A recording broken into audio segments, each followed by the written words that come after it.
54-годишниот Симе Ризески од прилепското село Загорани, кој пред еден месец со позајмени 500 денари му купи торта на својот син за неговиот 11-ти роден ден, бидејќи немаат од што да живеат. Вчера остана и без струја. Од Евана му ја исклучиле поради неплатен долг од околу 16.000 денари. Иако јавно упати апел до државата да му помогне, ниту една институција не го побарала. Вели дека е крајно разочаран од животот.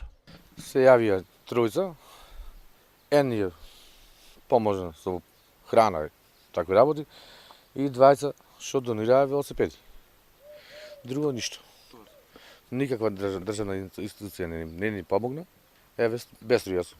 Дали се може да свече, дали детето можем да го измијам или да го исперам, како? На кој начин? Со раце ќе перам сега, старо време е. Не знам да перам. Осем машината. Дома, кажав, фриждерот, тоа што е едењето ќе се расипи. Без струја, што може? Инаку Ризески живеат во вистинска мизерија, услови кои се под секое човечко достоинство. Куќата им е пред распаѓање, кога врне внатре течи вода, немаат пари да ги поправат ниту искршените прозорци. Живеат со само околу 7.000 денари месечно од продажбата на млекото кое го добиваат од трите крави. Со кравите само на сабајле ги мозам, навечер не можам да ги мозам. Касно си дават пасење, темнице, без струја не се може. И толку го губам.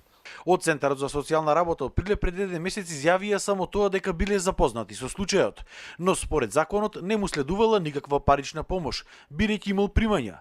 Ризески сега повторно бара помош од државата. Барам да ми се пушти струјата, да ме ослобода овие 8 рати да ги подмира. Од месец за месец сметките ќе минат, јас ќе ги плаќам. Како ќе барам чаре, така ќе ги плаќам, нема проблем. Важно нема да може да останам должен на државата. Доколку не добие помош, со солзи во очите вели дека ќе биде принуден да ја продаде донацијата која ја доби неговиот син.